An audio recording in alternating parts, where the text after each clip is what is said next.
Hello everyone, I hope you are having a good day. आज के इस lecture video में हम इंडिया के सारे 18 नेशनल बायोस्फीयर रिजर्व्स के नाम और उनकी लोकेशन याद करेंगे कि वो कौन से इंडियन स्टेट में लोकेटेड है। And the most important, in biosphere reserves में से 12 बायोस्फीयर रिजर्व्स को यूनेस्को ने world network of biosphere reserves में शामिल किया है। आपको ये पता होना चाहिए कि वो 12 बायोस्फीयर रिजर्व्स कौन से, उनके नाम पता होने चाहिए और वो कौन से स्टेट में लोकेटेड है, ये आपको पता होना चाहिए। सबसे पहले सिंपली ये जानिए कि बायोस्फीयर क्या होता है। तो बायोस्फीयर अर्थ का वो भाग है, वो पार्ट है जो लैंड, एयर और वाटर से मिलकर बनता है। जहाँ ये तीनों मौजूद होंगे वहाँ ऑर्गेनिज्म जीवित रह पाएंगे। Biosphere reserves are areas of terrestrial and coastal और मरीन इकोसिस्टम्स और its amalgamation. Now biosphere reserve एक लार्जर एरिया होता है। It can be terrestrial, that means land ecosystem, coastal इसका मतलब है सी साइड वाला इलाका, और मरीन इकोसिस्टम यानी ओशन या सी से बना हुआ। या टेरेस्ट्रियल, कोस्टल या मरीन इकोसिस्टम को मिलाकर भी बायोस्फीयर रिजर्व बनता है। तो बायोस्फीयर रिजर्व एक लार्जर एरिया है जिसका मकसद प्रोटेक्शन नहीं है, बल्कि एरिया में मौजूद unusual species of scientific interest और इन्वायरमेंट को कंजर्व करना है, साथ ही इकोनॉमिक डेवलपमेंट को बढ़ावा देना है सस्टेनेबल वे में। इन शॉर्ट, कंजर्वेशन और डेवलपमेंट के बीच के कॉन्फ्लिक्ट को कम करना और नेचर और मैन के बीच में बैलेंस को बना कर रखना। The biosphere reserve network was launched in 1971 by UNESCO 2 years after the initiation of Man in the Biosphere Program। 1971 में यूनेस्को ने वर्ल्ड बायोस्फीयर रिजर्व नेटवर्क को स्थापित किया था अपने Man and the Biosphere programme के तहत। The government of India established 18 biosphere reserves in the country and as of सितंबर 2024 इंडिया के अपने 18 नेशनल बायोस्फीयर रिजर्व्स हैं। And as I have mentioned, in 18 biosphere reserves में से 12 बायोस्फीयर रिजर्व्स को world biosphere reserves में यूनेस्को ने include किया है और यूनेस्को इन 12 बायोस्फीयर रिजर्व्स को क्लोजली मॉनिटर और स्टडी करता है। अब अगर हम बायोस्फीयर रिजर्व्स के फंक्शन के बारे में बात करें तो इसके ब्रॉडली 3 फंक्शंस हैं, that is conservation, development and logistic support. Let's discuss them all one by one. Conservation function में to conserve genetic resources, species, ecosystem and landscapes. Biosphere reserve का ये काम है कि इसके अंदर जितने भी स्पीशीज होते हैं जो कि इंडेंजर्ड हो, विलुप्ति की कगार पर हो या एंडेमिक हो, दैट मीन्स उसी एरिया में पाए जाते हो, उन्हें कंजर्व करना, बचाना। किससे बचाना? एक्सटिंक्शन से, विलुप्ति से बचाना। और अलग अलग साइंटिफिक इंटरेस्ट के इकोसिस्टम्स, जेनेटिक रिसोर्सेज और लैंडस्केप्स को कंजर्व करना भी बायोस्फीयर रिजर्व के फंक्शन का पार्ट है। Then second function is development. तो ऐसा नहीं है कि किसी एरिया को अगर बायोस्फीयर रिजर्व डिक्लेयर कर दिया जाए तो कंजर्वेशन के लिए सारी ह्यूमन एक्टिविटीज और इकोनॉमिक डेवलपमेंट बंद कर दिए जाए, क्योंकि बायोस्फीयर रिजर्व का ये मोटिव है कि मैन एंड नेचर के बीच बैलेंस को मेंटेन करे। तो बायोस्फीयर रिजर्व का फंक्शन डेवलपमेंट भी है, but human and economic activities sustainable होनी चाहिए।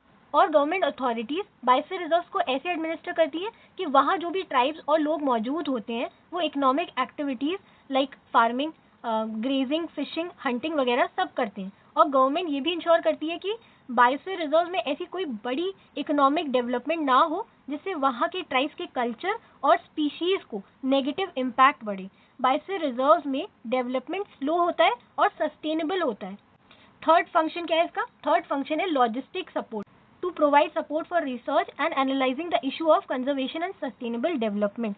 नाउ थर्ड फंक्शन है लॉजिस्टिक सपोर्ट। इसमें पूरे एरिया को अच्छे से रिसर्च किया जाता है और एनालाइज किया जाता है कि कंजर्वेशन और डेवलपमेंट सस्टेनेबल हो। साइंटिस्ट और गवर्नमेंट अथॉरिटीज इलाके को अच्छे से स्टडी और मॉनिटर करती हैं, वहाँ के स्पीशीज के नेचर को, क्लाइमेट को, लैंडस्केप, ह्यूमन एक्टिविटीज सबको डिटेल तरीके से एनालाइज किया जाता है सो दैट कंजर्वेशन और डेवलपमेंट दोनों ही वहाँ पर मौजूद हो।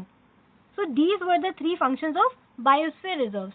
Now biosphere reserves have 3 unified zones that aim to fulfill 3 harmonizing and mutually reinforcing functions. Biosphere reserves को 3 जोन में बांटा जाता है। सबसे अंदर वाले भाग को कोर कहते हैं। कोर की आउटर लेयर पे बफर जोन होता है और बफर जोन के बाहर ट्रांजिशन जोन होता है। आप यहाँ देख सकते हैं, सबसे अंदर है कोर, उसके बाहरी वाला इलाका है बफर और उसके बाहर वाला है ट्रांजिशन। एक एक करके हम उनके बारे में पढ़ते हैं। सबसे पहले कोर को देखते हैं, कोर वाले एरिया को।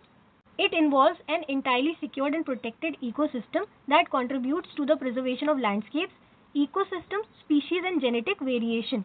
कोर एरिया जो है वो पूरी तरह से सुरक्षित और अनटच्ड इकोसिस्टम होता है जिसके अंदर मौजूद लैंडस्केप, इकोसिस्टम, स्पीशीज और जेनेटिक वेरिएशन को प्रिजर्व किया जाता है सो दैट इस एरिया में कोई भी चेंजेस आउटर फोर्सेस की वजह से ना आए और यहाँ ह्यूमन इंटरवेंशन और एक्टिविटीज पूरी तरह से प्रोहिबिटेड होती, मना होती। यहाँ जो ह्यूमन इंटरवेंशन है और एक्टिविटीज होती हैं वो बिल्कुल मना होती है, यहाँ लोगों का जाना तक मना होता है। फिर आता है buffer zone. It encompasses or adjoins the core area. It is utilized for activities compatible with sound ecological practices that can fortify scientific research, monitoring, training and education. Then core के just बाहर buffer zone होता है जो कि transition और core के बीच में मौजूद होता है। यहाँ पर ऐसी एक्टिविटीज करने की परमिशन होती है जिससे इन्वायरमेंट को नुकसान ना हो और बफर जोन को साइंटिफिक रिसर्च, मॉनिटरिंग, ट्रेनिंग और एजुकेशन के पर्पस के लिए यूटिलाइज किया जाता है। अगर हम बफर जोन के बारे में बात करें तो यहाँ पर आपको ह्यूमन इंटरवेंशन देखने को मिलता है but to a certain extent. Core और बफर जोन में बिल्कुल भी ह्यूमन सेटलमेंट नहीं होते, ना ही यहाँ पर सेटल होने देती है गवर्नमेंट अथॉरिटीज और ना ही बफर जोन में होने देती है। पर कहाँ सेटलमेंट आपको देखने को मिलेंगे, यहाँ आप देख सकते हैं ये ट्रांजिशन जोन और यहाँ पर सेटलमेंट अलाउड होते हैं। देन लास्ट वाली की अगर हम बात करें ट्रांजिशन एरिया की, it is the part of the reserve where the greatest activity is permitted to promote economic and human development that is sustainable. Then lastly सबसे आउटर लेयर ट्रांजिशन एरिया होती है और ये बफर जोन के बाहर वाला इलाका है। ये वो पार्ट है बायोस्फीयर रिजर्व का जहाँ सबसे ज्यादा एक्टिविटीज अलाउड है और यहीं पर जितनी भी इकोनॉमिक एक्टिविटीज होती है या ह्यूमन सेटलमेंट होते हैं वो सब यहाँ देखने को मिलते हैं। तो बायोस्फीयर रिजर्व जो है वो बहुत बड़ा इलाका होता है और अगर गवर्नमेंट अथॉरिटीज पूरे रिजर्व में रिस्ट्रिक्शन लगाना चाहेंगी तो जनरल पब्लिक उस बात को नहीं मानेगी, उस बात का पालन नहीं करेंगी। इसलिए बायोस्फीयर रिजर्व में ट्रांजिशन एरिया, ट्रांजिशन जोन बनाए जाते हैं, ह्यूमन सेटलमेंट और एक्टिविटीज को अलाउ किया जाता है सो दैट बफर और कोर जोन को प्रोटेक्शन दी जाए। एक बार और रिवाइज करते हैं। कोर वाला जो एरिया होता है वो सबसे अंदर वाला भाग होता है बायोस्फीयर रिजर्व का, ये सबसे ज्यादा प्रोटेक्टेड होता है। यहाँ ह्यूमन एक्टिविटीज या ह्यूमन सेटलमेंट बिल्कुल भी अलाउड नहीं होते। फिर आता है उसके बाहरी वाले इलाके में बफर जोन जहाँ पर ह्यूमन सेटलमेंट अलाउ नहीं होता है पर थोड़ी बहुत ह्यूमन इंटरवेंशन देखने को मिलते हैं जैसे कि स्टडी करना। बफर जोन को क्या किया जाता है, स्टडी किया जाता है ताकि कोर को और बेहतर तरीके से समझा जाए। कोर वाले इलाके को पूरी तरीके से अनटच रखा जाता है ताकि आउटर फोर्स की वजह से यहाँ कोई चेंजेस ना आए। फिर सबसे लास्टली ट्रांजिशन एरिया होता है, वहाँ पर आपको ह्यूमन सेटलमेंट और ह्यूमन एक्टिविटीज देखने को मिलती हैं बट गवर्नमेंट अथॉरिटीज उनको अच्छे से मेंटेन करती हैं। अब biosphere reserves are announced by the central or state governments by notification. The government can nominate them under the UNESCO's Man and Biosphere program after its establishment as a biosphere reserve. There are 18 biosphere reserves in India. Of these, 12 are part of the world network of biosphere reserve. Biosphere reserve को हमारी country में state या central government announce करती है notification के माध्यम से और ये जो नेशनल बायोस्फीयर रिजर्व होते हैं गवर्नमेंट उन्हीं में से बायोस्फीयर रिजर्व्स को नॉमिनेट करती है ताकि यूनेस्को उन्हें Man and the Biosphere programme के तहत world network of biosphere reserves में शामिल कर सके। इंडिया के अपने 18 बायोस्फीयर रिजर्व्स हैं, out of it 12 biosphere reserves world network of biosphere reserve का पार्ट है। चलिए एक एक करके इन 18 बायोस्फीयर रिजर्व के नाम पढ़ते हैं और उन्हें याद भी करते हैं। इसे रीड करने से पहले आपको कुछ फैक्ट्स अच्छे से याद होने चाहिए। लाइक सबसे बड़ा बायोस्फीयर रिजर्व इंडिया का ग्रेट रन ऑफ कच्छ है, सबसे पहला बायोस्फीयर रिजर्व नीलगिरी है, सबसे छोटा बायोस्फीयर रिजर्व डिब्रू-साइखोवा है और सबसे आखिरी बायोस्फीयर रिजर्व जिसे 2011 में डेजिग्नेट किया गया वो पन्ना बायोस्फीयर रिजर्व है। तो ये कुछ फैक्ट्स हैं जो आपको याद होने चाहिए और मैं आपको ये बार बार रिवाइज भी कराऊंगी। Now I will read them one by one और आपका काम सिर्फ ये है कि आप गौर से सुने और लर्न करें। ये जो बायोस्फीयर रिजर्व की टेबल है उसे हमने world network of biosphere reserve की क्रोनोलॉजी के अकॉर्डिंग सेट किया है। सबसे पहला इंडिया का नेशनल बायोस्फीयर रिजर्व जिसे यूनेस्को ने world network of biosphere reserve में इंक्लूड किया था वो नीलगिरी है इन द ईयर 2000 और नीलगिरी जो है वो इंडिया का पहला नेशनल बायोस्फीयर रिजर्व भी है। It was established in the year 1986। तो 1986 में इसे नेशनल बायोस्फीयर रिजर्व बनाया गया और world network of biosphere reserve में ये 2000 में जाके इंक्लूड हुआ है। नीलगिरी बायोस्फीयर रिजर्व 3 स्टेट्स को कवर करता है, that is Tamil Nadu, Kerala and Karnataka. अभी हम डिटेल में नहीं जाएंगे, पहले मोटा मोटा नाम पढ़ लेते हैं। तो हमने बात कर ली नीलगिरी की, जो कि तमिलनाडु, केरला और कर्नाटका में पड़ता है। इसे एज नेशनल बायोस्फीयर रिजर्व 1986 में स्थापित किया गया था और यूनेस्को ने इसे 2000 में डेजिग्नेट किया। Second is gulf of Mannar, जो कि तमिलनाडु में पड़ता है और इसे इस्टेब्लिश 1989 में किया था और यूनेस्को ने इसे 2001 में Man and the Biosphere programme के तहत world network of biosphere reserve में डेजिग्नेट किया। थर्ड में आ जाता है हमारा सुंदरबन। सुंदरबन जो है वो वेस्ट बंगाल में आपको देखने को मिलेगा और इसे यूनेस्को ने 2001 में डेजिग्नेट किया था। फोर्थ इज नंदा देवी, ये उत्तराखंड में आपको देखने को मिलेगा और world network of biosphere reserve में इसे 2004 में इंक्लूड किया गया था। फिर आ जाता है सिमलीपल। सिमलीपल जो है वो उड़ीसा का बायोस्फीयर रिजर्व है और इसे 2009 में world network of biosphere reserve में इंक्लूड किया गया था। सिक्स्थ वाला जो है वो है नोकरेक। नोकरेक जो है वो मेघालय में पड़ता है और इसे 2009 में यूनेस्को ने डेजिग्नेट किया था। फिर उसके बाद आ जाता है पचमरही, जो कि मध्य प्रदेश में पड़ता है और इसे यूनेस्को ने 2009 में डेजिग्नेट किया था। तो याद रखिएगा 3 बायोस्फीयर रिजर्व ऐसे हैं जिसे world network of biosphere reserve में एक ही साल में इंक्लूड किया गया था, दैट इज 2009। 2009 में 3 बायोस्फीयर रिजर्व इंक्लूड किए गए थे। एक है सिमलीपल जो कि पड़ता है उड़ीसा में, उसके बाद नोकरेक जो कि मेघालय में है और पचमरही जो कि मध्य प्रदेश में, और इसे यूनेस्को ने 2009 में world network of biosphere reserve में इंक्लूड किया था। उसके बाद आ जाता है अचानक अमरकंटक, जो कि छत्तीसगढ़ और मध्य प्रदेश के इलाके में पड़ता है और world network of biosphere reserve में इसे 2012 में इंक्लूड किया गया था। फिर 9th नंबर पे देखिए, ये है ग्रेट निकोबार, ये पड़ता है अंडमान एंड निकोबार आइलैंड्स में, इसे 2013 में इंक्लूड किया गया था। 10th नंबर पे अगस्थमलाई, और ये केरला और तमिलनाडु में पड़ता है and it was included in the year 2016। फिर कांचनजोंगा जो कि सिक्किम में पड़ता है और इसे 2018 में world network of biosphere reserve में इंक्लूड किया गया था। उसके बाद आ जाता है पन्ना जो कि मध्य प्रदेश में है और इसे 2020 में इंक्लूड किया गया था और ये लास्ट बायोस्फीयर रिजर्व है जिसे world network of biosphere reserve में इंक्लूड किया गया था। तो याद रखिएगा पहला बायोस्फीयर रिजर्व कौन सा है, नीलगिरी, और लास्ट कौन सा है, पन्ना। सबसे छोटा बायोस्फीयर रिजर्व डिब्रू साइखोवा है जो कि असम में पड़ता है और सबसे बड़ा biosphere reserve Great Rann of Kutch है। यहाँ तक हमने बात कर ली world network of biosphere reserve के 12 बायोस्फीयर रिजर्व के बारे में, पर हमारे इंडिया के कितने बायोस्फीयर रिजर्व हैं, 18 हैं। तो हमें 18 के नाम पता होने चाहिए, 18 नाम भी पता होने चाहिए और ये भी पता होने चाहिए कि उनमें से 12 कौन से हैं जो world network of biosphere reserve में इंक्लूडेड है। 13 बायोस्फीयर रिजर्व मानस है और ये असम में पड़ता है। फिर आ जाता है डिब्रू साइखोवा जो सबसे स्मॉलेस्ट बायोस्फीयर रिजर्व है इंडिया का और ये भी कहाँ पड़ता है, असम में देखने को मिलेगा। फिर आ जाता है दिहांग दिबांग और ये कहाँ है, ये अरुणाचल प्रदेश में है। डिब्रू साइखोवा को 1997 में इस्टेब्लिश किया था इंडिया ने और दिहांग दिबांग को 1998 में इस्टेब्लिश किया गया था। उसके बाद ग्रेट रन ऑफ कच्छ आता है जो कि आपको गुजरात में देखने को मिलेगा और इसे 2008 में इस्टेब्लिश किया गया था और ये इंडिया का सबसे बड़ा बायोस्फीयर रिजर्व भी कहलाया जाता है। देन 17th नंबर पे कोल्ड डेजर्ट है जो कि हिमाचल प्रदेश में पड़ता है। ऐसे तो लद्दाख को इंडिया का कोल्ड डेजर्ट कहा जाता है, पर यहाँ पर जो कोल्ड डेजर्ट बायोस्फीयर रिजर्व है वो हिमाचल प्रदेश में देखने को मिलेगा, याद रखिएगा।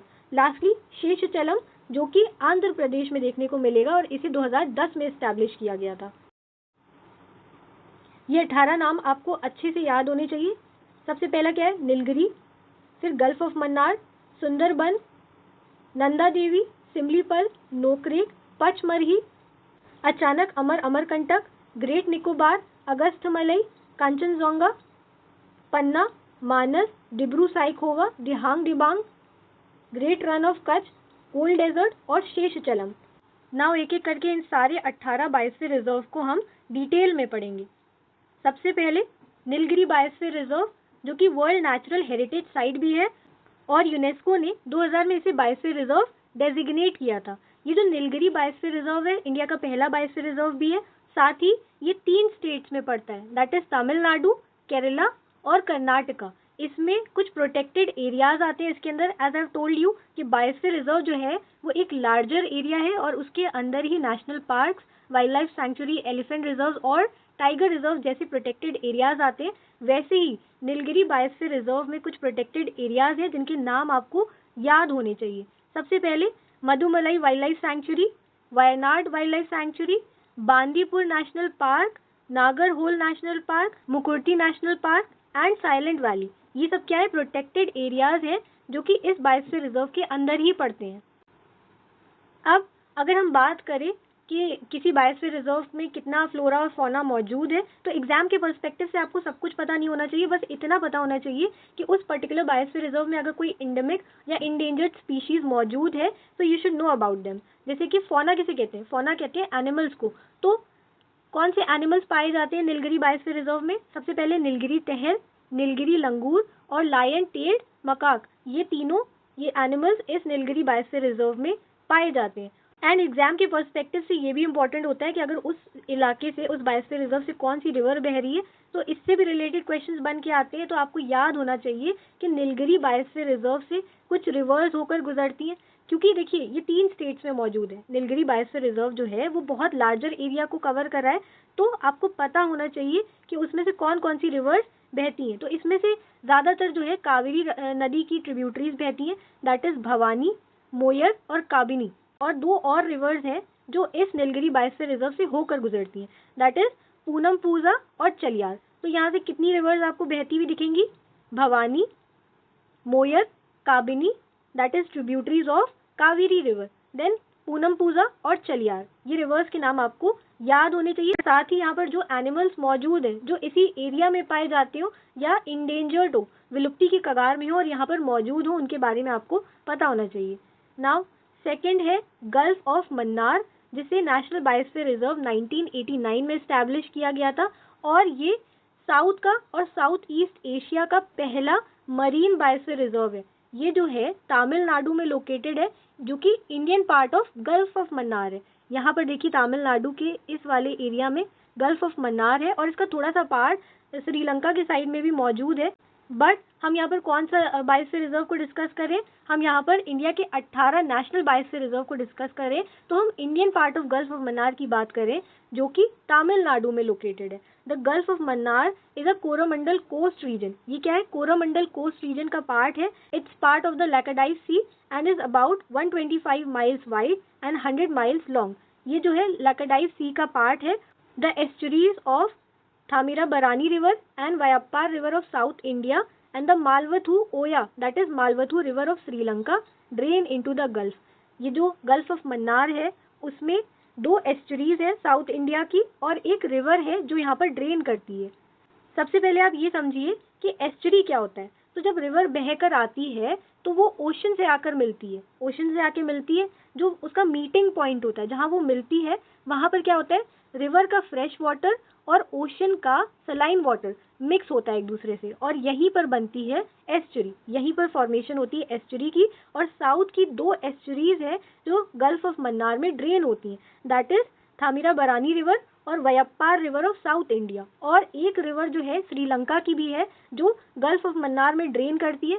गल्फ ऑफ मन्नार जो है वो देखिए यहाँ पर श्रीलंका है, और यहीं पर उसकी भी एक रिवर है, दैट इज मालवथु रिवर, वो भी ड्रेन करती है। नाउ यूनेस्को ने इसे बायोस्फीयर रिजर्व 2001 में डेजिग्नेट किया और इसका प्रोटेक्टेड एरिया है gulf of Mannar marine national park. तो प्रोटेक्टेड एरिया में gulf of Mannar marine national park आता है, जो कि gulf of Mannar biosphere reserve के अंदर ही है, और गल्फ ऑफ मन्नार को यूनेस्को ने 2001 में बायोस्फीयर रिजर्व डेजिग्नेट किया था।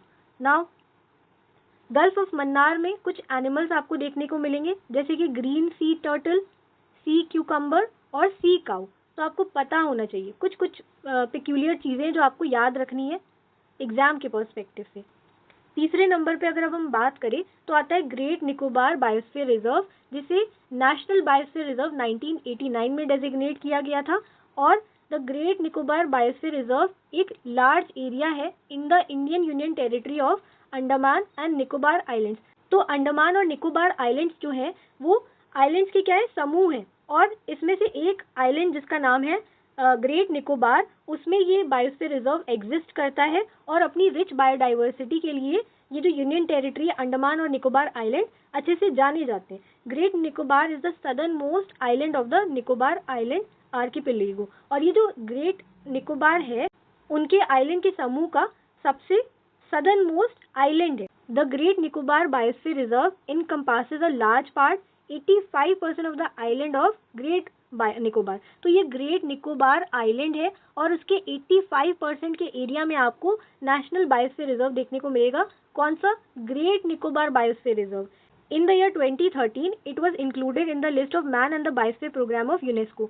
यूनेस्को ने इसे 2013 में इंक्लूड किया था world network of biosphere reserve में, ताकि वो सस्टेनेबल डेवलपमेंट प्रमोट कर सके लोकल कम्युनिटी के एफर्ट्स और साउंड साइंस के बेसिस पर। अब प्रोटेक्टेड एरिया की अगर हम बात करें तो यहाँ पर 2 प्रोटेक्टेड एरियाज हैं, that is Campbell Bay national park और गैलाथिया नेशनल पार्क। इसी ग्रेट निकोबार आइलैंड में आपको 2 प्रोटेक्टेड एरियाज भी देखने को मिलेंगे, that is Campbell Bay national park और गैलाथिया नेशनल पार्क। सो कुछ चीज़ें आप याद रखिएगा, ये जो ग्रेट निकोबार बायोस्फीयर रिजर्व है वो इस आइलैंड का 85% एरिया को घेर के है। 2013 में यूनेस्को ने इसे इंक्लूड किया था और इसके प्रोटेक्टेड एरियाज 2 हैं। वहीं अभी हमने जब बात करी थी गल्फ ऑफ मन्नार की, तो गल्फ ऑफ मन्नार का सिर्फ एक ही प्रोटेक्टेड एरिया है, that is gulf of Mannar marine national park, और ये साउथ और साउथ ईस्ट एशिया का पहला मरीन बायोस्फीयर रिजर्व है, यानी ओशन वाले भाग का बायोस्फीयर रिजर्व ये पहला है। देन अगर हम बात करें ग्रेट निकोबार बायोस्फीयर रिजर्व की बायोडाइवर्सिटी के बारे में, यहाँ पर आपको निकोबार स्क्रब फाउल देखने को मिलेगा, एडिबल नेस्ट स्विफ्टलेट देखने को मिलेगी, निकोबार लॉन्ग टेल मकाक भी आपको यहाँ देखने को मिलेगा, और यहाँ पर सॉल्ट वाटर क्रोकोडाइल भी मौजूद है, जिसे साइंटिफिक टर्म में क्रोकोडाइलस पोरोसिस भी कहते हैं। देन 4th नंबर पर आता है अगस्थ्यमलाई बायोस्फीयर रिजर्व। ये सदर्न मोस्ट एंड पर लोकेटेड है in the western Ghats in Kerala and Tamil Nadu. यहाँ जो सदर्न मोस्ट एंड है केरला और तमिलनाडु का, ये वहाँ आपको देखने को मिलेगा। इसमें कुछ प्रोटेक्टेड एरियाज है जिनके नाम आपको याद होने चाहिए, Shendurney wildlife sanctuary, Peppara wildlife sanctuary, Neyyar wildlife sanctuary, Kalakkad Mundanthurai tiger reserve. तो यहाँ पर आपको 3 वाइल्ड लाइफ सैंक्चुरी प्रोटेक्टेड देखने को मिलेंगी और 1 टाइगर रिजर्व प्रोटेक्टेड देखने को मिलेगा। अगस्थ्यमलाई बायोस्फीयर रिजर्व के अंदर ही आपको ये प्रोटेक्टेड एरियाज देखने को मिलेंगे। और 2016 में अगस्थ्यमलाई बायोस्फीयर रिजर्व को यूनेस्को ने world network of biosphere reserve में इंक्लूड किया था। देन अगस्थ्यमलाई बायोस्फीयर रिजर्व की बायोडाइवर्सिटी के बारे में अगर हम बात करें तो यहाँ पर आपको बंगाल टाइगर भी देखने को मिलेगा। है तो ये साउथ में, पर यहाँ पर आपको क्या देखने को मिलेगा? बंगाल टाइगर। यहाँ एशियन एलिफेंट्स बहुत सारे मौजूद हैं और नीलगिरी तहर भी आपको यहाँ देखने को मिलेगी, क्योंकि ये केरला और कर्नाटका के ही पार्ट में लोकेटेड है और नीलगिरी बायोस्फीयर रिजर्व भी समवेयर उसके ऊपर ही यहाँ मौजूद है, तो यहाँ पर आपको नीलगिरी तहर भी देखने को मिलेगा। देन शेषचलम बायोस्फीयर रिजर्व, जिसे नेशनल बायोस्फीयर रिजर्व 2010 में बनाया गया था और ये world network of biosphere reserve में इंक्लूडेड नहीं है। शेषचलम बायोस्फीयर रिजर्व जो है ईस्टर्न घाट में लोकेटेड है इन आंध्र प्रदेश, और ये 2 डिस्ट्रिक्ट्स में पड़ता है, that is Chittoor and Kadapa. यहाँ पर आप देख सकते हैं ये है आंध्र प्रदेश और इसके चित्तूर और कडापा डिस्ट्रिक्ट में आपको शेषचलम बायोस्फीयर रिजर्व देखने को मिलेगा। फौना की अगर हम बात करें तो यहाँ पर पैंगोलिन्स हैं और पी फाउल्स देखने को मिलते हैं। देन सुंदरबन बायोस्फीयर रिजर्व, जो कि वर्ल्ड नेचुरल हेरिटेज साइट भी है, इसकी लोकेशन की अगर हम बात करें, it is a biosphere reserve in the Indian state of West Bengal. ये जो इंडियन स्टेट है हमारा वेस्ट बंगाल, उस इलाके में सुंदरबन बायोस्फीयर रिजर्व पड़ता है और यहाँ पर वर्ल्ड का लार्जेस्ट डेल्टा और मैंग्रोव फॉरेस्ट देखने को मिलता है and is home to wide variety of species. क्योंकि डेल्टा वाला एरिया क्या होता है? डेल्टा वाला एरिया एक तरीके का इकोटोन बनाता है और इकोटोन में आपको स्पीशीज की जो वैरायटी है, डाइवर्सिटी है, वो बढ़ती हुई दिखती है। तो इस डेल्टा में सुंदरबन बायोस्फीयर रिजर्व में आपको वैरायटी ऑफ स्पीशीज देखने को मिलेगी। ये जो सुंदरबन बायोस्फीयर रिजर्व है वो हुगली रिवर से स्पैन करता है to Baleshwar river in Bangladesh. तो सुंदरबन का जो इलाका है, सुंदरबन बायोस्फीयर रिजर्व का जो एरिया है वो इस तरफ भी जाता है, बांग्लादेश की तरफ भी जाता है। तो सुंदरबन बायोस्फीयर रिजर्व की अगर हम बात करें, जैसे यूनेस्को ने डेजिग्नेट किया 2001 में, तो वो जो है वो 2 कंट्रीज के बीच में शेयर होता है, that is Bangladesh and India. और इंडिया के नेशनल सुंदरबन बायोस्फीयर रिजर्व के बारे में अगर हम बात करें तो ये वेस्ट बंगाल वाले पार्ट में फॉल करता है। इसमें कुछ प्रोटेक्टेड एरियाज आते हैं, that is Sundarban tiger reserve, जिसे हम सुंदरबन नेशनल पार्क भी कहते हैं, Halliday island, Lothian island wildlife sanctuary, Sajnekhali wildlife sanctuary, जो कि इसका बफर एरिया भी फॉर्म करता है। तो याद रखिएगा सुंदरबन बायोस्फीयर रिजर्व जो है वो 2001 में इंक्लूड किया गया था और ये इंडियन स्टेट के वेस्ट बंगाल वाले पार्ट में फॉल करता है। ये हुगली रिवर से शुरू होता है जो कि वेस्ट बंगाल का पार्ट है और बांग्लादेश की बालेश्वर रिवर तक आपको इसका एरिया देखने को मिलेगा। देन सिमलीपल बायोस्फीयर रिजर्व, जो कि 1994 में स्टैब्लिश किया गया था एज नेशनल बायोस्फीयर रिजर्व, ये मयूरभंज डिस्ट्रिक्ट ऑफ ओडिशा में देखने को मिलेगा और ये अपने टाइगर, एलिफेंट और हिल माइना के लिए जाना जाता है। प्रोटेक्टेड एरियाज की अगर हम बात करें तो यहाँ पर आता है Similipal tiger reserve, Hadgarh wildlife sanctuary, Kuldiha wildlife sanctuary, और यूनेस्को ने इसे बायोस्फीयर रिजर्व 2009 में डेजिग्नेट किया था। तो याद रखिएगा, यूनेस्को ने सिमलीपल बायोस्फीयर रिजर्व को as world network of biosphere reserve में 2009 में डेजिग्नेट किया था। ये अपने टाइगर, एलिफेंट, खासकर हिल माइना के लिए जाना जाता है और यहाँ पर 3 प्रोटेक्टेड एरियाज देखने को मिलेंगे। आप यहाँ पर देख सकते हैं, ये है उड़ीसा और ये वाला डिस्ट्रिक्ट मयूरभंज डिस्ट्रिक्ट जो है, वहाँ पर आपको सिमलीपल बायोस्फीयर रिजर्व देखने को मिलेगा और ये इसका थोड़ा सा इलैबोरेटेड मैप है जिसे आप देख सकते हैं। फिर आ जाता है अचानक अमरकंटक बायोस्फीयर रिजर्व, जिसे 2005 में नेशनल बायोस्फीयर रिजर्व घोषित किया गया था और ये जो बायोस्फीयर रिजर्व है वो आपको बिलासपुर डिस्ट्रिक्ट में देखने को मिलेगा छत्तीसगढ़ के, अनूपपुर और दिंडोरी डिस्ट्रिक्ट मध्य प्रदेश में देखने को मिलेगा। दैट मीन्स अचानक अमरकंटक बायोस्फीयर रिजर्व 2 स्टेट्स में फैला हुआ है और 2 स्टेट्स की 3 डिस्ट्रिक्ट्स में खासकर, दैट इज अगर हम छत्तीसगढ़ की बात करें तो बिलासपुर डिस्ट्रिक्ट और मध्य प्रदेश के 2 डिस्ट्रिक्ट हैं, that is Dindori district and Anuppur district. यहाँ पर आप देख सकते हैं, ये है मध्य प्रदेश के 2 डिस्ट्रिक्ट हैं और छत्तीसगढ़ का 1 डिस्ट्रिक्ट है। प्रोटेक्टेड एरियाज की अगर हम बात करें तो यहाँ पर प्रोटेक्टेड एरिया सिर्फ एक ही है, दैट इज अचानक अमर वाइल्ड लाइफ सैंक्चुरी। फौना की अगर हम बात करें तो यहाँ पर आपको वेराइटी ऑफ एनिमल्स देखने को मिलेंगे, जैसे tiger, panther, bear, wolf, foxes, chinkara, wild boar, jackal, black buck, sambar, monkeys, giant squirrels, flying squirrels, Indian giant squirrels, wild dog, hyena, sloth bear, Ussuri dhole. और यूनेस्को ने इसे अपने world network of biosphere reserve में 2012 में include किया था। Then Pachmarhi biosphere reserve, तो ये जो है ये सतपुरा रेंज में लोकेटेड है। Satpura mountain ranges cross India from west to east, west से ईस्ट की तरफ ये रेंजेस जाती हैं और यहीं पर आपको पचमढ़ी बायोस्फीयर रिजर्व देखने को मिलेगा। ये जो पचमढ़ी बायोस्फीयर रिजर्व है, जैसे कि ये हमारी मान ली सतपुरा माउंटेन रेंज है और इसके सेंटर वाले पार्ट में आपको यहाँ पर पचमढ़ी बायोस्फीयर रिजर्व देखने को मिलेगा। वेस्ट से शुरू होता है, ईस्ट पे खत्म होता है ये, और इसके सेंटर में पचमढ़ी बायोस्फीयर रिजर्व लोकेटेड है। इसे 1999 में स्टैब्लिश किया गया था एज नेशनल बायोस्फीयर रिजर्व और यूनेस्को ने इसे 2009 में इंक्लूड किया है। प्रोटेक्टेड एरियाज की अगर हम बात करें तो बोरी सैंक्चुरी आती है, पचमढ़ी सैंक्चुरी आती है, सतपुरा नेशनल पार्क यहाँ आपको देखने को मिलेगा। देन पन्ना बायोस्फीयर रिजर्व, जिसे 1981 में स्टैब्लिश किया गया था और ये विंध्या माउंटेन रेंज के इलाके में पड़ती है। किधर पड़ती है ये? पन्ना और छतरपुर डिस्ट्रिक्ट में पड़ती है, मध्य प्रदेश की। यहाँ पर आप देख सकते हैं ये मध्य प्रदेश का मैप है और इसमें यहाँ इस एरिया में आपको पन्ना बायोस्फीयर रिजर्व देखने को मिलेगा। उसके ठीक नीचे अभी हमने पचमढ़ी की बात करी थी, वो भी मध्य प्रदेश में पड़ती है, सतपुरा रेंज में। ये है हमारी सतपुरा रेंज जो वेस्ट से स्टार्ट होती है और ईस्ट में खत्म होती है और उसके सेंटर में आपको पचमढ़ी देखने को मिलेगा। और विंध्या रेंज में क्या देखने को मिलेगा? पन्ना। तो याद रखिएगा, विंध्या रेंज में पन्ना बायोस्फीयर रिजर्व और सतपुरा रेंज में Pachmarhi biosphere reserve. Then protected areas की अगर हम बात करें पन्ना बायोस्फीयर रिजर्व की, तो यहाँ 2 हैं, पन्ना नेशनल पार्क, केन घड़ियाल वाइल्ड लाइफ सैंक्चुरी। और अगर हम रिवर की बात करें कि कौन सी रिवर यहाँ से फ्लो करती है, तो यहाँ पर एक यमुना की सहायक नदी बहती है जिसका नाम है केन रिवर। यहाँ पर पन्ना बायोस्फीयर रिजर्व में यमुना की एक ट्रिब्यूटरी बहती है जिसका नाम है केन।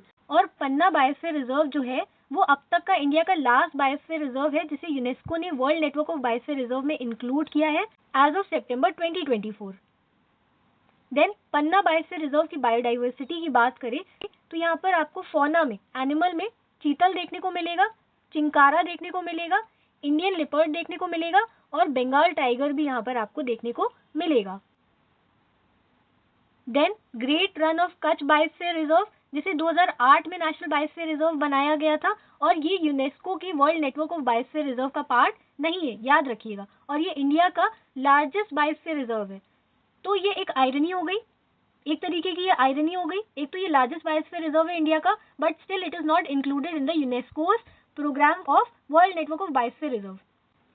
तो कभी भी आपसे पूछा जाए कि great Rann of Kutch biosphere reserve जो है वो यूनेस्को का पार्ट है कि नहीं है, तो आप याद रखिएगा ये यूनेस्को के world network of biosphere reserve का पार्ट नहीं है, पर फिर भी ये इंडिया का लार्जेस्ट बायोस्फीयर रिजर्व है और ये गुजरात के 4 डिस्ट्रिक्ट्स में पड़ता है।